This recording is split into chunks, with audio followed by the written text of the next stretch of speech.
নমস্কার আমার প্রিয় ছাত্রছাত্রীরা, আশা করছি তোমরা প্রত্যেকে খুব ভালো আছো আর তোমরা তোমাদের প্রিপারেশনটা তো ভালো করে শুরু করেই দিয়েছো। আর আজকে আমরা যেটা করব, 2005 সালে যে 10টা অঙ্ক আমাদের বাকি ছিল সেই 10টা অঙ্কের আজকে আমরা সমাধান করব। আর এই যে 10টা অঙ্ক আজকে আমরা সমাধান করব, মানে আজকের এই 10টা অঙ্ক এতটাই গুরুত্বপূর্ণ যে তোমরা যারা আগামীতে জওহর নবোদয় বিদ্যালয়ের প্রবেশিকা পরীক্ষা দেবে তাদের কিন্তু এই টাইপের প্রশ্নগুলো থেকেই প্রশ্ন আসার সম্ভাবনা প্রবল রয়েছে। কারণ আজকের এই 10টা অঙ্কে যে টাইপের এখানে আছে সেই টাইপগুলো কিন্তু খুবই খুবই গুরুত্বপূর্ণ। তাহলে আজকের ক্লাসটি কিন্তু তোমরা কোনোভাবেই মিস করবে না। তাহলে চলো আজকে আমরা শুরু করি এই গুরুত্বপূর্ণ ক্লাসটা। দেখো, আজকের ক্লাসের প্রথম যে কোশ্চেনটা আছে সেটা হলো, বলেছে নিচের ধারা অনুসারে পরবর্তী সংখ্যা কোনগুলি হবে। মানে নিচে কোনো সংখ্যা দেওয়া নেই, ডাইরেক্ট তোমাকে অপশন দিয়েছে। এই অপশন থেকে তোমাকে কি করতে হবে, নাম্বারের প্যাটার্নটা তোমাকে খুঁজে বের করতে হবে কোনটা সঠিক প্যাটার্ন। তাহলে দেখো, প্রথম যে নাম্বারটা আছে অপশন এ তে, এখানে আমরা দেখতেছি 8 থেকে 68, 68 থেকে 518, তারপর 10 থেকে 100, 100 থেকে 1000, 10 থেকে 200, 200 থেকে 2000, এইভাবে হয়েছে। তো প্রথমটা তুমি বোঝার চেষ্টা করো কিভাবে প্যাটার্নটা কিভাবে হচ্ছে। আমি যদি একটু ভালো করে লক্ষ্য করি, এখানে দেখো 8 আছে প্রথমে, মানে 8 আছে। এই 8 থেকে তোমার 68 হয়ে গেল। এবার 68টা কিভাবে হলো একটু যদি আমি চিন্তা করি বা একটু যদি লজিক দেই এখানে, তাহলে আমি বুঝতে পারছি বা ধরতে পারছি এটা যে 68টা 8-এর 8 গুণের থেকে একটু বেশি হচ্ছে। মানে আমি যদি 8 কে 8 দিয়ে মাল্টিপ্লাই করি, 8 8 64 হয়, তার থেকেও একটু বেশি হচ্ছে, কিন্তু 64 হচ্ছে না। পরেরটাতে যদি করি, দেখো কি হচ্ছে, 100। তার মানে 10 কে যদি 10 দিয়ে গুণ করি, তাহলে আমি পরের সংখ্যাটা যেটা পাচ্ছি সেটা 100, একদম মিলে যাচ্ছে। মানে প্রথম যে সংখ্যাটা আছে সেটাকেই যদি সেই সংখ্যাতে গুণ করি, পরের সংখ্যাটা মিলছে।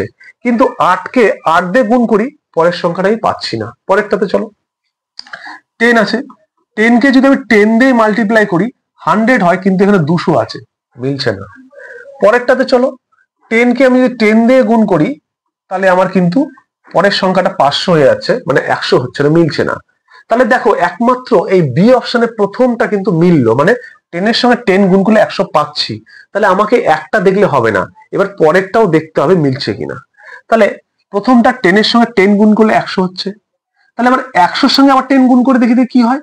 তাহলে আবার 100-র সঙ্গে যদি আমি 10 গুণ করে দিই, তাহলে কি হচ্ছে, 100-র সঙ্গে 10 গুণ করলে 1000 হয়। দেখো, এটাও মিলে গেল। তাহলে প্রথমটার সঙ্গে 10 গুণ করলে 100 হয়, আবার 100-র সঙ্গে 10 গুণ করলে 1000 হয়। তার মানে সিরিজটাতে কি হচ্ছে, 10 গুণ করে করে এগোচ্ছে। এটাতে কিন্তু কন্টিনিউ একটা প্রসেস হচ্ছে। তোমরা দেখো, এ নম্বর অপশনে কি কোনো সিরিজ হচ্ছে? হ্যাঁ, তোমরা এখন এটা বলতে পারো যে স্যার 64 এর সঙ্গে 4 অ্যাড করলে তো 68 হয়। হ্যাঁ, করো, 64 এর সঙ্গে 4 অ্যাড করে দাও, মানে যোগ করে দাও, 68 হলো। তাহলে আমার কি হলো, প্রথমটার থেকে দ্বিতীয়টা হলো কিভাবে হলো, 8 এর সঙ্গে 8 গুণ করে, তার সঙ্গে আমার 4 গুণ করে হলো। কিন্তু তাহলে আমাকে একটা দেখলে তো হয় না, তোমাকে পরেরটাও সেইভাবে হতে হবে। যদি হয় তাহলে তো একটা সিরিজ হবে। তাহলে পরেরটা হচ্ছে নাকি দেখো, তাহলে 68 এর সঙ্গে আবার 8 গুণ করবো। তাহলে 8 গুণ করলে 8 আর 64, 4 হাতে 6, 8 6 48, 48 আর 6 কত হয়, 54, 544। এর সঙ্গে 4 যোগ করো, এর সঙ্গে 4 যোগ করলে 8 4 5 548, এখানে আছে কত, 518। তাহলে এটা কোনো সিরিজ হচ্ছে না। তাহলে এটা কোনো সিরিজ হচ্ছে না। একই রকম ভাবে তুমি এখানে দেখো, 10 এর সঙ্গে 10 যোগ করলে এটা তো হচ্ছেই না, এটা তো হচ্ছেই না, অনেক ডিফারেন্স হয়ে যাচ্ছে। তাহলে একমাত্র আমি বি অপশনে যে সিরিজটা দেখতে পাচ্ছি সেটাই কন্টিনিউ একটা সিরিজ বা প্যাটার্ন হচ্ছে। কি প্যাটার্ন হচ্ছে এখানে, দেখো 10 এর সঙ্গে 10 যোগ করলে 100 হয়, 100-র সঙ্গে 10 যোগ করলে 1000 হয়। তারপর পরেরটা আবার কি হবে, 1000-এর সঙ্গে 10 যোগ করলে গুণ করলে 10,000 হবে। তাহলে এটা একটা প্যাটার্ন যাচ্ছে যে কি প্রত্যেকটার সঙ্গে 10 গুণ করে করে হচ্ছে। তাহলে আমরা সঠিক উত্তরটি কি পাওয়ালাম, সঠিক উত্তরটা কিন্তু অপশন নম্বর বি হয়ে গেল। আশা করছি বুঝতে পেরেছো। তাহলে চলো পরের প্রশ্ন কি আছে দেখি। একটা ডাব সাবান এবং একটা বাক্স, এই ডাব সাবান এবং বাক্স দিয়ে কিন্তু আমরা এই অঙ্কটাকে বুঝবো। খুবই খুবই গুরুত্বপূর্ণ একটা অঙ্ক। কি বলেছে, একটি সাবান 7 সেন্টিমিটার লম্বা, 5 সেন্টিমিটার চওড়া এবং 2.5 সেন্টিমিটার উচ্চতা বিশিষ্ট। যদি একটি বাক্সের দৈর্ঘ্য, প্রস্থ এবং উচ্চতা হয় যথাক্রমে 56 সেন্টিমিটার, 40 সেন্টিমিটার, 25 সেন্টিমিটার, তবে সর্বোচ্চ কতগুলি সাবান এই বাক্সটার মধ্যে তুমি রাখতে পারবে। এই রকমের সাবান এইরকম সাবান তুমি এই বাক্সের মধ্যে কতগুলো তুমি রাখতে পারবে সেটা তোমার কাছে প্রশ্নে জিজ্ঞাসা করা হয়েছে। তো এই কনসেপ্টটাকে বোঝার জন্য আমি একটা ছোট্ট কনসেপ্ট তোমাকে দিই, দেখো কি কনসেপ্ট। এই যে এটা আমরা কি জানবো, আয়ত ঘন বা কিউবয়েড। এই আয়ত ঘনটা বোঝার জন্য তোমাকে আমি একটা ছোট্ট আমার কাছে হাতের কাছে যেটা পেয়েছি সেটা নিয়েছি। এই যে দেখো একটা জুতোর বাক্স, সবচেয়ে ভালো এবং ক্লিয়ার তুমি বুঝতে পারবে জুতার বাক্স। আর তাছাড়া আর একটা জিনিস, সেটা হচ্ছে ইট। তোমার বাড়িতে যদি ইট থাকে ইটটাকে দেখতে পারো, অথবা তোমার সামনে একটা বই আছে, মোটা বই, তুমি বইটাকেও দেখতে পারো। কি রকম দেখো, এই যে তুমি এটা দেখতে পাচ্ছ, আমরা প্রথমে যেটা জানবো সেটা হচ্ছে এইভাবে যে চিত্রটা থাকে সেটাকে আমরা কি বলি, এটা তার দৈর্ঘ্য আর এটা তার প্রস্থ, তাই তো। এইটা প্রস্থ, এইটা দৈর্ঘ্য, এই আকৃতি, তাদেরকে আমরা কি বলি, আয়তক্ষেত্র বা রেক্টাঙ্গল। তো এটার মতো কি এটা দেখতে তোমার মনে হচ্ছে? যদি মনে হয় তাহলে কম্পেয়ার করো, তাহলে এটাও একটা আয়তক্ষেত্র। যে আয়তক্ষেত্রের এই পার্টটা, এই যে এই যে এটাকে আমরা বলছি প্রস্থ, আর এই যে লম্বা, এইটাকে আমরা বলছি দৈর্ঘ্য। তাহলে এটা যদি প্রস্থ হয়, এটা যদি দৈর্ঘ্য হয়, তাহলে এই যে পোর্শনটা তুমি দেখতে পাচ্ছ এখন আমার হাতে, সেটা কি একটা আয়তক্ষেত্র? তুমি এগুলো কিছুই দেখতে পাচ্ছ না, তুমি সামনেটা শুধু দেখতে পাচ্ছ, তাহলে এটা আয়তক্ষেত্র। তাহলে এর প্রস্থ এটা, দৈর্ঘ্য এটা, তাহলে এটা একটা আয়তক্ষেত্র। তাহলে তুমি কয়টা দেখতে পেলে? একটা দেখতে পেলাম। তাহলে এর উল্টো দিকেও ঠিক একই রকম থাকবে। এর উল্টো দিকে দেখো, এর উল্টোকে যদি উল্টায় তাহলে এটা, এর উল্টো দিকে এটা আসলো। তাহলে এটা যদি হয় তাহলে এটারও কি আছে, এটা একটা প্রস্থ, এটা একটা কি দৈর্ঘ্য। তাহলে এটা প্রস্থ, এটা দৈর্ঘ্য, তাহলে এটাও একটা আয়তক্ষেত্র। তাহলে তুমি কি বলে, সামনের দিকে আয়তক্ষেত্র হলো, পেছন দিকে আয়তক্ষেত্র হলো। তার মানে আমি দুটো আয়তক্ষেত্র পেলাম। কটা আয়তক্ষেত্র পেলাম? দুটো। এগুলোকে আবার কি বলা হচ্ছে, তল বলা হচ্ছে, তাই না? এই তলগুলো কি হচ্ছে, আয়তক্ষেত্রাকার হচ্ছে। তার মানে দুটো তলে দুটো আয়তক্ষেত্র পেলাম, ব্যাস হয়ে গেল। এবার দুদিকে তুমি দেখলে, এবার এইভাবে দেখো ছবিটাকে, মানে এই বক্সটাকে। তাহলে এইভাবে যদি দেখি, তাহলে তুমি দেখতে পাচ্ছ এই দিকের গুলো কোনো কিছু দেখতে পাচ্ছ না, তুমি শুধু সামনের এই পোর্শনটা দেখতে পাচ্ছ। তাহলে এটার ক্ষেত্রে কি হচ্ছে, এই যে এটা হয়েছে প্রস্থ, এটা হয়েছে দৈর্ঘ্য, মানে যেটা বড় বেশি সেটা দৈর্ঘ্য, প্রস্থটা একটু কম হয়। তাহলে এটা হচ্ছে প্রস্থ, এইটুকটা হচ্ছে প্রস্থ, আর এইটুকটা হচ্ছে দৈর্ঘ্য। তাহলে এই যে পোর্শনটা এখান থেকে এই পর্যন্ত যে পোর্শনটা, এইটুকু যেটা তুমি দেখতে পাচ্ছ এখন, সেটা কি হচ্ছে, সেটা ফের একটা আয়তক্ষেত্র হয়ে যাচ্ছে। এটা ছোট কিন্তু এটাও তো একটা আয়তক্ষেত্র। তাহলে এটা তার প্রস্থ, এটা তার দৈর্ঘ্য। তাহলে দৈর্ঘ্য আর প্রস্থ কার থাকে, আয়তক্ষেত্রে থাকে। তাহলে এটা একটা আয়তক্ষেত্র। তুমি কয়টা পেলে আয়তক্ষেত্র? তুমি প্রথমে পেয়েছো দুটা, এখন পেলে একটা, তাহলে হয়ে গেল তিনটা। তাহলে এর ঠিক উল্টা দিকে তুমি যাও, এর উল্টা দিকে আমি যাচ্ছি, এই যে এটার উল্টো দিকে অপোজিট। তাহলে এই দিকেও কি দেখতে পাচ্ছি, এটা প্রস্থ, এটা দৈর্ঘ্য, তাহলে এটাও একটা আয়তক্ষেত্র। তাহলে আমরা কি গেলাম, প্রথমে বড়টার দুই দিকে গেলাম, তারপর ছোটটার দুই দিকে গেলাম। আমরা কয়টা আয়তক্ষেত্র পেয়ে গেলাম? এখানে একটা, চারটা আয়তক্ষেত্র পেয়ে গেলাম। এবার এইভাবে ধরো, এইভাবে ধরলে কি হচ্ছে, এটা একটা আয়তক্ষেত্র, এটা একটা আয়তক্ষেত্র হচ্ছে না? এই যে এটা প্রস্থ, এটা দৈর্ঘ্য, এই বড়টা দৈর্ঘ্য, ছোটটা প্রস্থ, তাহলে কি হচ্ছে, এটা একটা আয়তক্ষেত্র হচ্ছে। এটা যদি একটা আয়তক্ষেত্র হয়, তাহলে এর উল্টো দিকে যাও অপোজিট, এটাও আয়তক্ষেত্র। তাহলে আমরা এখানেও কি পাচ্ছি, এই বরাবর দুটো আয়তক্ষেত্র পাচ্ছি। তাহলে কথা হলো ছটা। তার মানে এই যে বক্সটা আছে জুতোর, আমি যে জুতোর বক্সটা নিয়েছি এখন, এই জুতোর বক্সটাতে কতগুলো তল পেলাম? 6টা তল পেলাম। আর 6টা তলেই কিন্তু কি হলো, আয়তক্ষেত্রাকার তল হলো। তো মনে রাখবে, আয়তঘন হতে গেলে তার প্রত্যেকটা তলকে কিন্তু আয়তক্ষেত্র হতে হবে। আর আয়তক্ষেত্র হয় বলে সেই জন্য বলা হয়েছে এখানে, যে ঘনবস্তু 6টি মুখী আয়তকার। যে ঘনবস্তু 6টা কি হচ্ছে, মুখ বা তল, এখানে তল বলা হচ্ছে, মুখ মানে তল, আয়তকার, এবং যাদের দৈর্ঘ্য, প্রস্থ এবং উচ্চতা থাকে, যাদের দৈর্ঘ্য থাকবে, প্রস্থ থাকবে এবং উচ্চতা থাকবে, তাদেরকে আমরা বলবো কিউবয়েড বা আয়তঘন। কিউবয়েড বা আয়তঘন, যেটা দেখতে এরকম, যেটা দেখতে এরকম, দৈর্ঘ্য, এটা দৈর্ঘ্য লেন্থ, এটা লেন্থ মানে দৈর্ঘ্য, এই যে এটা প্রস্থ মানে ব্রেথ, আর এটা হচ্ছে উচ্চতা, এটা তার উচ্চতা বা লেন্থ। লেন্থ হলো হাইট, এটা তার হাইট। তাহলে দৈর্ঘ্য, প্রস্থ এবং উচ্চতা, লেন্থ, ব্রেথ এন্ড হাইট, তিনটা। এই তিনটা জিনিস থাকছে কার? আয়ত ঘনের। তাহলে আয়ত ঘনটা কি? যে যাদের 6টা তল থাকে এবং 6টা তলে আয়তকার দেখতে হয় এবং যাদের দৈর্ঘ্য প্রস্থ এবং উচ্চতা থাকে তাদেরকে আয়ত ঘন বলে। এবারে এই আয়ত ঘন আকৃতি যে সমস্ত জিনিসগুলো আমরা দেখতে পারবো, যেমন বই দেখতে পাবো, ইট দেখতে পাবো, বাক্স দেখতে পাবো, সেগুলোর আবার আয়তনটা আমি কি করে বের করব? দেখো, আয়ত ঘনের আয়তন বের করার সূত্র হচ্ছে বা ফর্মুলা হচ্ছে 3টেকে শুধু গুণ করে দেওয়া, সোজা হিসাব। তুমি মনে রাখবে দৈর্ঘ্য ইন্টু প্রস্থ ইন্টু উচ্চতা, এইভাবে নয়। আয়ত ঘন হলে তার 3টে জিনিস থাকবে, দৈর্ঘ্য থাকবে, প্রস্থ থাকবে, উচ্চতা থাকবে। আর এই দৈর্ঘ্য প্রস্থ উচ্চতা 3টাকে তুমি গুণ করে দেবে, মানে মাল্টিপ্লিকেশন করবে, তাহলেই তোমার আয়ত ঘন কি হবে? আয়তন বেরিয়ে যাবে। তাহলে আমরা পরের মানে যে কোশ্চেনটাতে ছিলাম সেটাতে চলো। সেটা কি বলেছে? একটা বাক্স, এই যে বাক্স, এই বাক্সের যে লম্বা লম্বি এটা কি হবে? দৈর্ঘ্য। এই যে ছোট করে আছে এটা কি হবে? তার প্রস্থ। আর এই যে খারাপ ভাবে আছে এটা তার কি হবে? উচ্চতা। তাহলে এই বাক্সটার দৈর্ঘ্য আছে, প্রস্থ আছে, উচ্চতা আছে। তাহলে আমি এই বাক্সটার আয়তন পাবো। আয়তন মানে এর মধ্যে কতগুলো হবে সেটা পাবো। আবার এই যে সাবান, এক একটা সাবানের দিয়েছে, সাবানের দৈর্ঘ্য, সাবানের এটা প্রস্থ, সাবানের এটা উচ্চতা, সেটা দুটোর ক্ষেত্রেই সবগুলো দেওয়া আছে। তাহলে আমি একটা সাবানের আয়তন কত, আমি যদি এখানে বসিয়ে দেখি যে একটা কতখানি জায়গা নিচ্ছে, তাহলে সেই হিসাবে আমি এটার পুরোটার আয়তন কত সেটাকে যদি এটার আয়তন দিয়ে ভাগ করে দিই তাহলে পেয়ে যাবো না? বুঝতে পারোনি? এই বক্সের আয়তন আমি পাবো কি করে? দৈর্ঘ্য প্রস্থ ইন্টু উচ্চতা, মানে বক্সের আয়তন বের করে নেওয়া হবে। বক্স এর আয়তন, বক্সের আয়তন কি হবে? দৈর্ঘ্য গুণ প্রস্থ গুণ উচ্চতা, এটা। তাহলে দৈর্ঘ্য প্রস্থ গুণ উচ্চতা দেওয়া আছে 56, 40, 25। 56, 40 গুণ 25 কি আছে? সেন্টিমিটার কিউব হবে, 3টাই গুণ হবে। আবার সাবানের আয়তন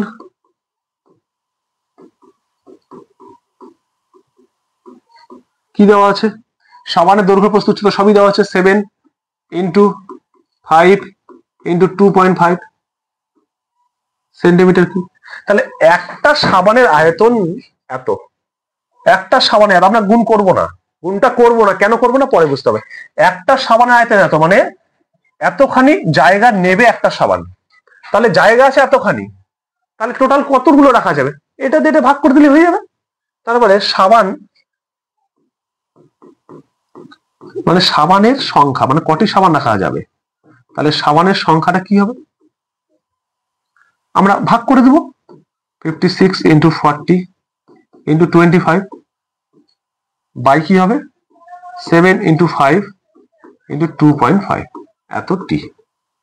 এবার কাটাকাটি করো, এই পয়েন্ট উঠিয়ে দাও, 10 চলে গেল উপরে, 25 গেল, 5 দিয়ে গেল কত? 5 দুগুণ 10, 2, 7 দিয়ে গেল 27, 56, 8। তাহলে 4 8 32, 32 দুগুণ কত হচ্ছে? 64। 32 দুগুণ 64, একটা শূন্য, এত টি। তাহলে কত হচ্ছে? 640টি। তাহলে এই বক্সের মধ্যে কতগুলো সাবান রাখা যাবে?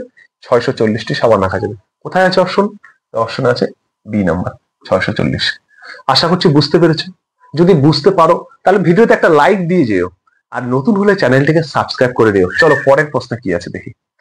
পরের কোশ্চেনটা কি আছে যেটা আমরা করলাম? পরের কোশ্চেনটা বলেছে একজন ব্যক্তি তার বন্ধুর কাছ থেকে 600 টাকা ধার করলো, মানে এই যে ধার করছে একজন ব্যক্তি, কে দিচ্ছে?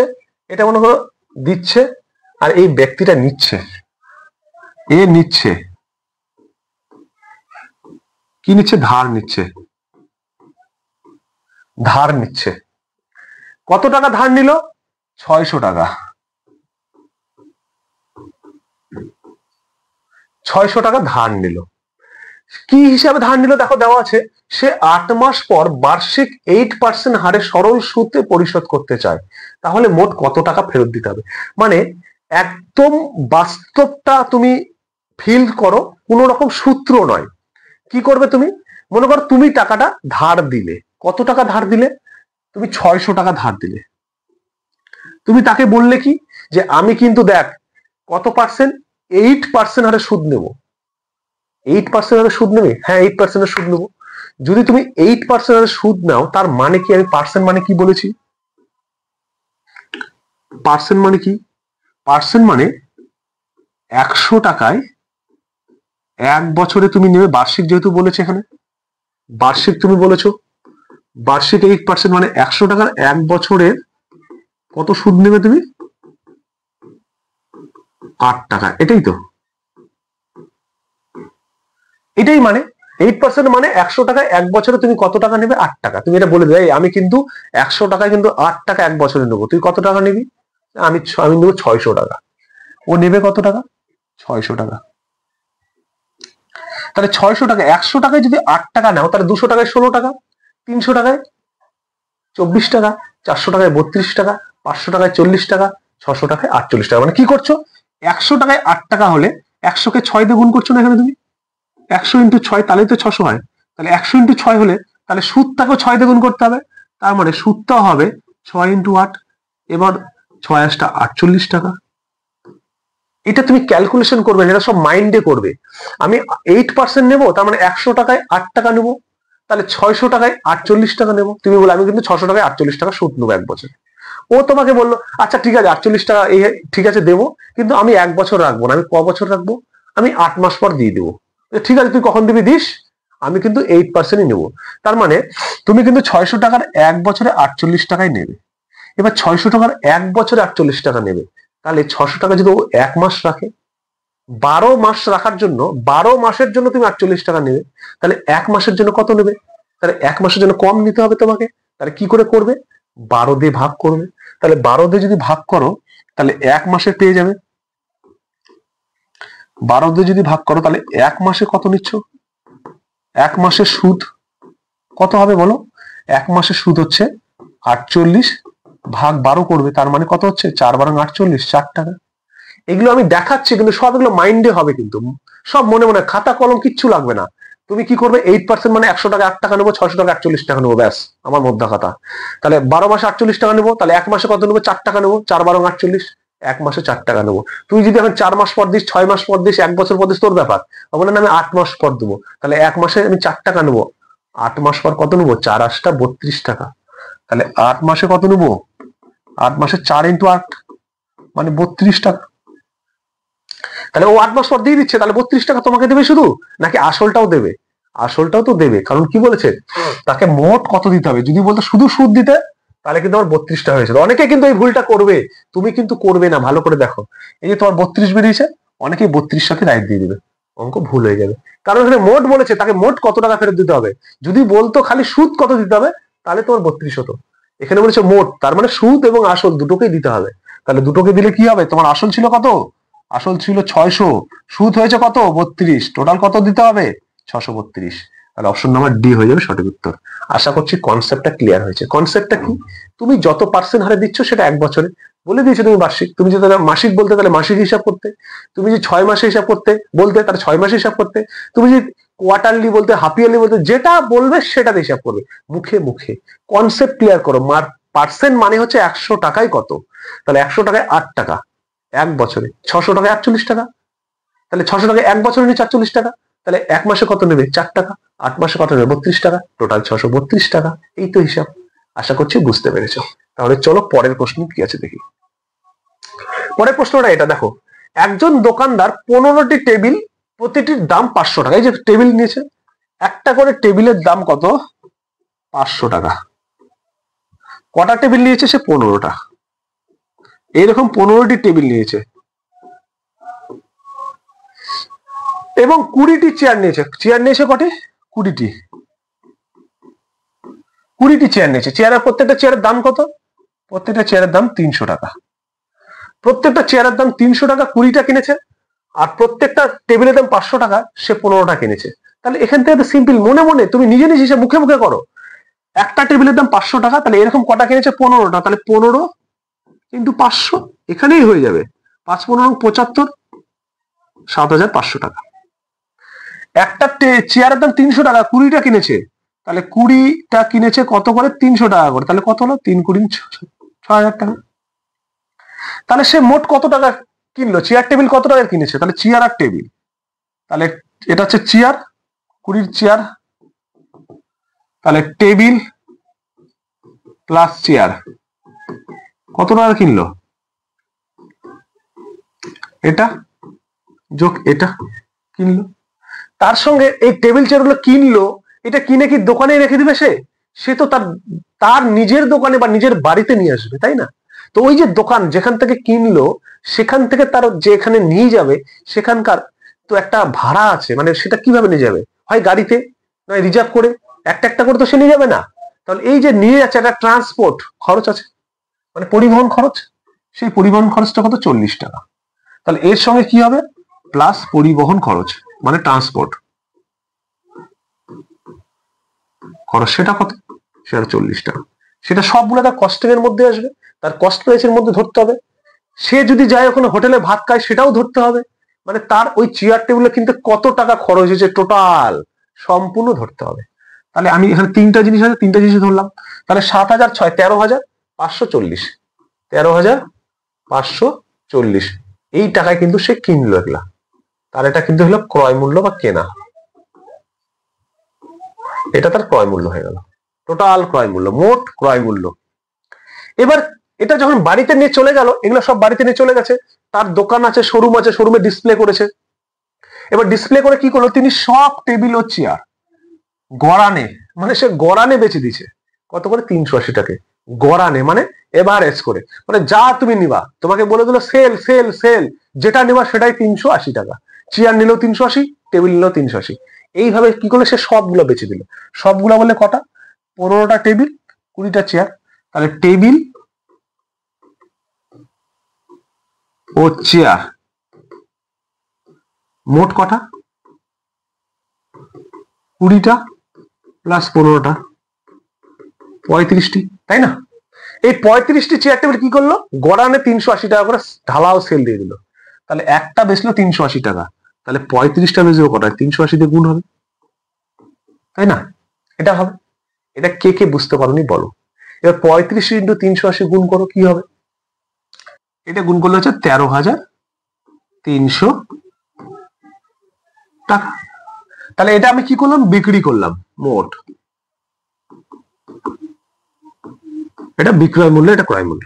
তাহলে এবার দেখো, আমি কিনেছিলাম এত টাকায়, আমি বিক্রি করলাম এত টাকায়, তাহলে আমার কি হলো? লস হলো না লাভ হলো? তুমি দেখে কি মনে হচ্ছে? এটা 13,540 আর এটা 13,300, মানে কি হলো এখানে? ক্রয় মূল্য গ্রেটার দ্যান বিক্রয় মূল্য,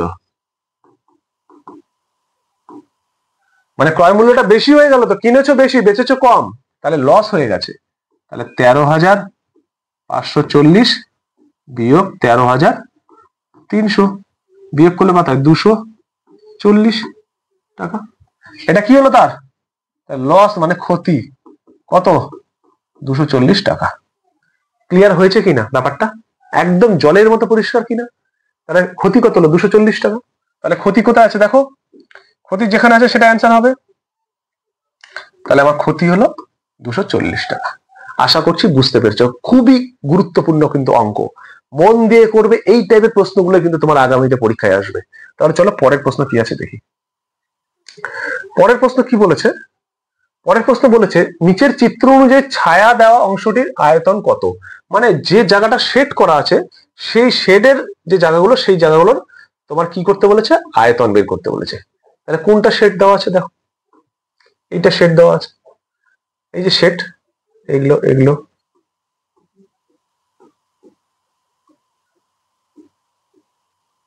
তোমাকে আমি একটু আগে দেখিয়েছি, কি দেখিয়েছি?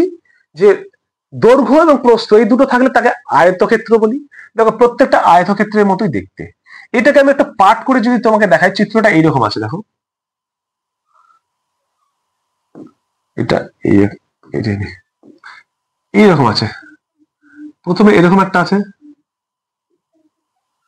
তারপর এইদিকে এরকম একটা আছে,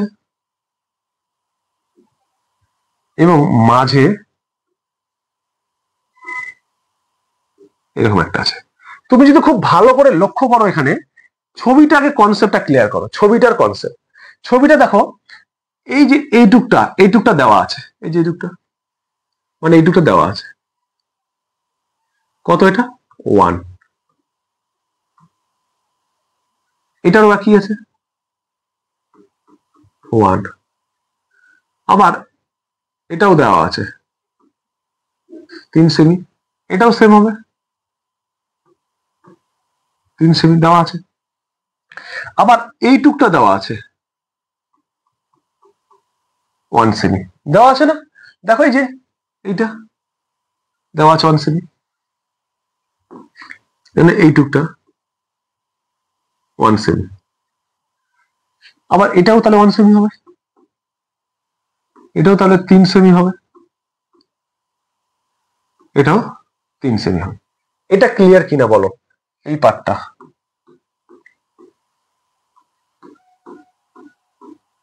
তাহলে এবার এইটাকে যদি আমি জোড়া লাগাই দিই, এইটাকে জোড়া লাগাই দিই, মানে এইটুকটা কি হবে 1 হয়ে যাবে, আবার এইটুকটা 1, তাহলে এটাও 1 হবে। তার মানে এই 1টা, এই পুরো 1টা কি হচ্ছে, যোগ হয়ে যাচ্ছে এর সঙ্গে। তার মানে এটা এরকম হচ্ছে না, এটা তার মানে এরকম হচ্ছে, মানে 3 প্লাস 1 হয়ে যাচ্ছে না এটা, এইটুকটা 1 আর এইটুকটা 3, তাহলে এই পুরোটা জোড়া লাগিয়ে দিলে, এই পুরোটা জোড়া লাগিয়ে দিলাম, এটা ছিল 3, এই যে জোড়া লাগিয়ে দিলাম 1টা, তাহলে হয়ে গেল এটা 4, বোঝা গেল কি গেল না? আর এটা আছে 1 সেমি, এইটা বুঝেছো? তাহলে আমার এর যে লম্বাটা সেটা হলো 4, আর চওড়া যেটা মানে প্রস্থ যেটা সেটা হচ্ছে 1, তাহলে এটার ক্ষেত্রফল কত সেটা বের করতে পারবে না এই শেডটার, মানে একটা শেডের।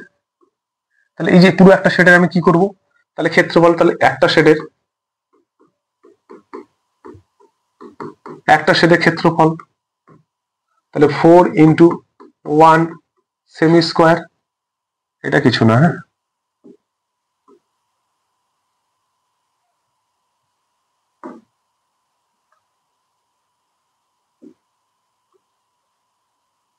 এইটা সমান কেন দিলাম, 4 ইন্টু 1 সেমি তার স্কোয়ার, যেহেতু বর্গ মানে যেহেতু ক্ষেত্রফল বের করছি আমরা, তাহলে 4 একে 4 সেমি তার স্কোয়ার হয়ে গেল। এটা যদি এটা যা হয় এটাও তো তাই হবে, যে কোনো একটা বল করে আরেকটা তো একই আছে, দুটোই তো সমান, এটাও তো সমান, মানে এটাও তো এরকমই করা হয়েছে, এইটা এখানে যাই লাগিয়ে দিলাম, এইভাবে লাগিয়ে দিলাম, মানে যে লাগিয়ে দিয়েছি, তাহলে এটাও সমান, তাহলে কি হচ্ছে, অপরটি কি হবে, অপরটিও 4 সেমি হবে। এবার আমার এইটুকটা তো বাদ চলে যাচ্ছে, মানে এইটুক অংশটা দেখো, এইটুক অংশটা আমি করলাম, এইটুকটা আবার এইটুকটা করলাম, তাহলে এইটুক অংশ বাদ চলে যাচ্ছে, আবার থাকছে কতটুক, এতটুক, তাহলে এতটুক, পুরোটা দেওয়া আছে 5, তার মধ্যে এইটুকটা ছিল 1, তাহলে এই দিক থেকে 1 বাদ গেল, আর এই দিক থেকে 1 বাদ গেল, তাহলে দুদিক থেকে কত বাদ গেল, দুদিক থেকে 1 1 2 বাদ গেল, তারপরে 5 মাইনাস 2 যদি করি তাহলে 3 হবে, তাহলে এইটুকটা হয়ে গেল 3, আবার এটাও 1, তাহলে এটাও 1, তাহলে এটা 1, তাহলে যেটুকু বাকি থাকলো তার কত হলো, তার ক্ষেত্রফল কত হচ্ছে 3 ইন্টু 1, তাহলে কত হলো 3 একে 3 সেমি তার স্কোয়ার। তাহলে টোটাল কত হলো, টোটালটা তাহলে প্রথমটা 4, তারপর একটা 4, তারপর একটা 3, তাহলে 3টাকে যোগ করলে 4 4 8 3 11 সেমি তার স্কোয়ার। আশা করছি বুঝতে পেরেছো। দেখো তাহলে 11 সেন্টিমিটার কোথায় আছে অপশনে, 11 সেন্টিমিটার স্কোয়ার, স্কোয়ার সেন্টিমিটার, তাহলে অপশন নাম্বার এ সঠিক উত্তর। তাহলে চলো পরের প্রশ্নটা কি আছে দেখো। পরের প্রশ্ন বলেছে একটি বিদ্যালয় গ্রন্থাগারে নিচের চিত্র অনুযায়ী বিভিন্ন বিষয়ের বই রয়েছে, মানে একটা কি আছে, লাইব্রেরি আছে, লাইব্রেরির মধ্যে বিভিন্ন বিষয়ের বই আছে, কি কি বিষয়ের বই আছে সেটা এখানে দিয়েছে তোমার। দেখো বই আছে তোমার ম্যাথামেটিক্স, বই আছে তোমার হিন্দি, বই আছে ইংলিশ, বই আছে হিস্ট্রি। বলেছে এগুলো হচ্ছে বইয়ের সংখ্যা, তুমি ধরো এগুলো হচ্ছে বইয়ের সংখ্যা।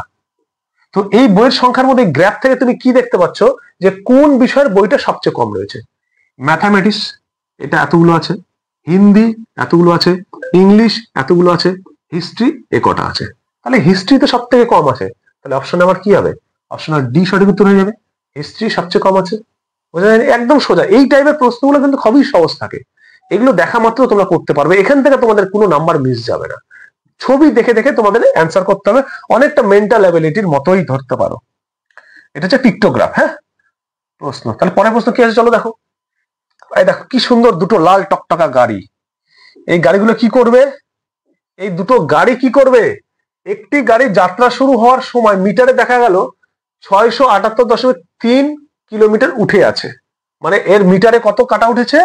এর মিটারে উঠেছে 678.3 কিলোমিটার আছে।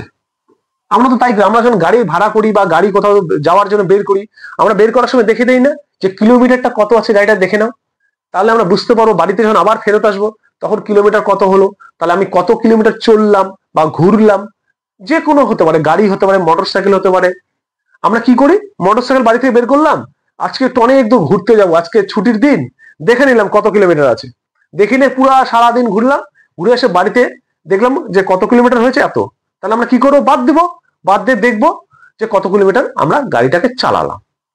সেম জিনিস, একটা গাড়ি যাত্রা শুরু করলো, যখন তখন তার কিলোমিটার ছিল এত।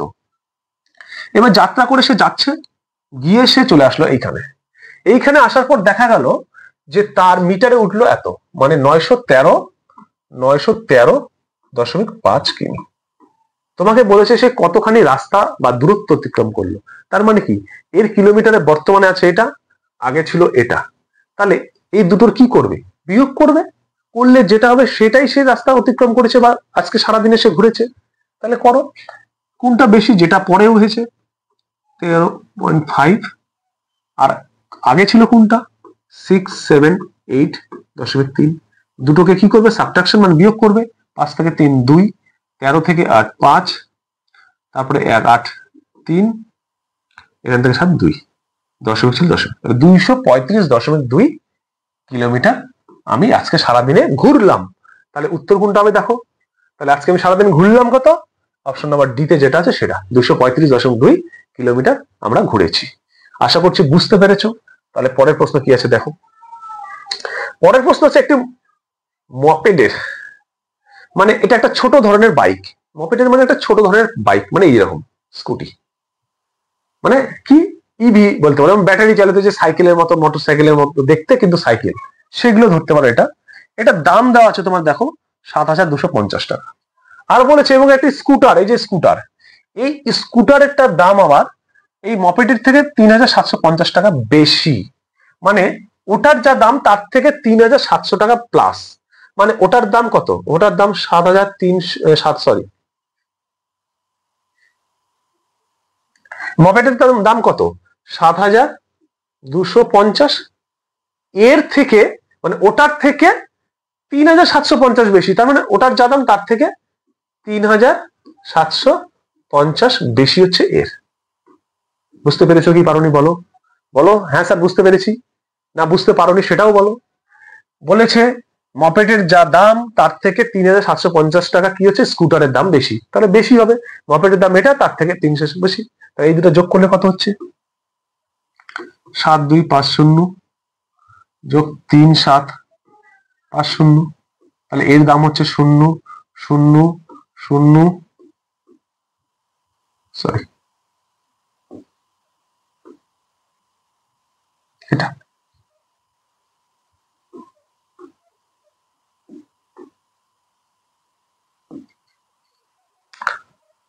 তাহলে এর দাম কত হচ্ছে দেখো, 7,250,3,750,0,0,0,11, 11,000 টাকা এর দাম হচ্ছে। আর এর দাম ছিল কত, 7,250 টাকা। তাহলে যোগ করে দাও, টোটাল বেরিয়ে যাবে 7,250 টাকা।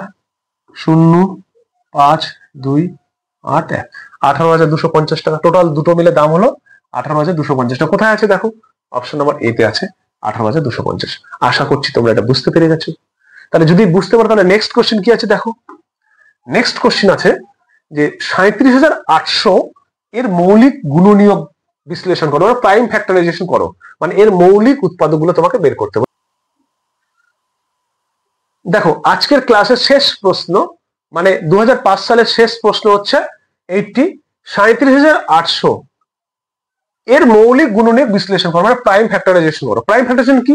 যে সংখ্যাটা দেওয়া আছে তাকে কি করব, মৌলিক সংখ্যাতে কি করতে হবে, ভাগ করতে থাকতে হবে। তাহলে এটা কি করবো, এইভাবে করব।